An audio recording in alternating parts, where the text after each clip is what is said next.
diskusikan tentang buku yang berjudul Stres Biotik dan Rugi Hasil. Oke. Sebelum itu mungkin kita harus tahu dulu pengertian dari stres biotik itu. Mungkin ada yang tahu apa itu stres biotik? Mungkin saya bisa menjelaskan apa itu stres biotik. Nah, baiklah teman-teman, stres biotik itu adalah stres yang terjadi akibat kerusakan yang dilakukan oleh organisme hidup yang dapat menghambat pertumbuhan dan dapat mengurangi hasil pertanian. Nah, mungkin teman-teman ada yang bisa menjelaskan apa sih itu jenis-jenis stres biotik? Oke, untuk jenis-jenis stres biotik itu sendiri ada terbagi menjadi 3 ya menurut saya yang saya ketahui. Ada seperti patogen, layu yang menyebabkan layu pada tanaman, menyerang bagian silang tanaman, kemudian penyakit tanaman itu sendiri, dan serangga herbivora yang menyerang tanaman.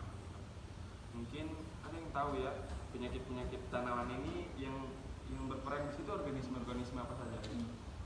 Ada yang tahu? Saya menyebutkan beberapa jenis organisme yang dapat menyebabkan stres biotik pada tanaman budidaya. Yaitu pertama ada virus, itu ada bakteri, kemudian ada serangga, gulma, di mana gulma ini juga dapat menyebabkan stres biotik pada tanaman karena dia bisa menyebabkan atau sebagai tanaman pengganggu yang dapat terjadinya persaingan unsur hara pada tanaman utama. Itu Berarti dari organisme-organisme yang menyerang itu berarti dia pasti menimbulkan akibat kan? Jadi mungkin ada yang tahu akibat dari organisme?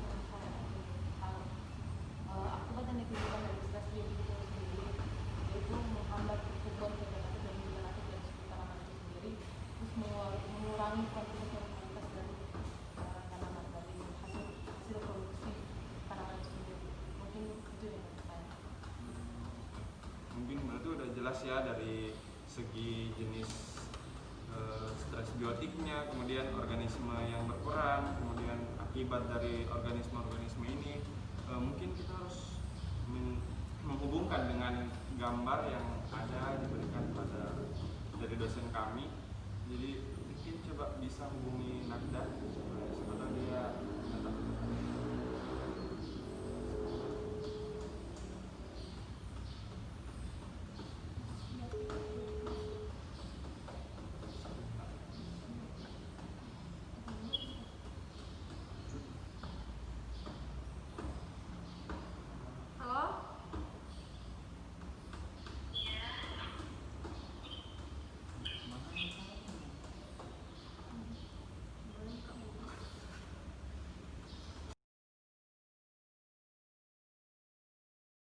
Ya baik, saya Nur Nahdalia Mansur akan mencoba menjelaskan 4 perbedaan lahan tersebut. Berhubung karena saya berada di luar Kendari, maka saya melakukan tugas kelompok ini secara virtual. Bagian A itu adalah lahan gambut. Lahan gambut adalah lahan yang terbentuk dari bahan tanah organik dengan kandungan C organik 12%. Lebih lanjut, Fahmuddin et al. 2011 menyatakan bahwa tanah gambut mempunyai kandungan C organik berkisar antara 18-60%. Sebaran karbon di penampang sampai dasar tanah mineral bersifat mudah terbakar dan tidak balik atau irreversibel apabila sudah didrainase.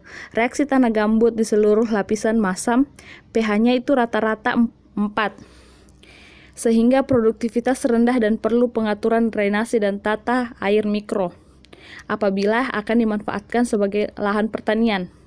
Bagian B itu ada lahan rawa lebak.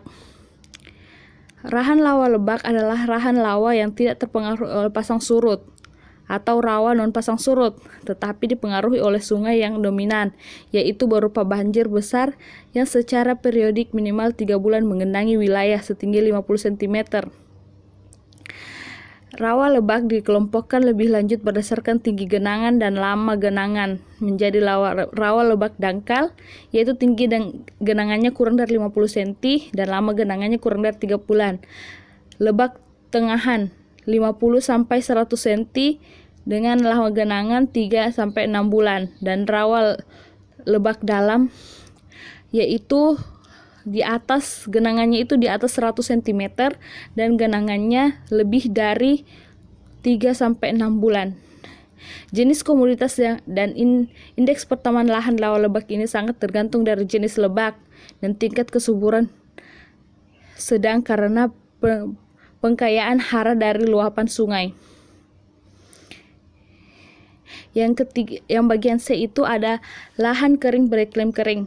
Lahan kering bereklim kering adalah lahan kering yang mempunyai regim kelembaban tanah ustik dan atau termasuk pada iklim kering dengan jumlah curah hujan kurang dari 2000 mm per tahun dan bulan kering di atas 7 bulan.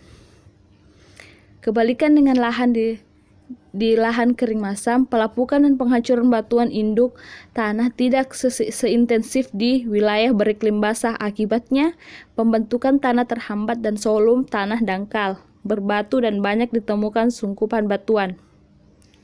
Permasalahan yang umumnya terjadi adalah kelangkaan sumber daya air karena rendahnya curah hujan sehingga jenis tanaman dan indeks pertanaman itu terbatas. Yang bagian D adalah lahan kering masam. Lahan kering masam adalah lahan kering yang mempunyai reaksi tanah masam dengan pH kurang dari 5. Lahan kering masam ini dijumpai pada ordo tanah yang telah mengalami perkembangan tanah lanjut atau tanah muda atau baru berkembang atau tanah dari bahan induk sedimen.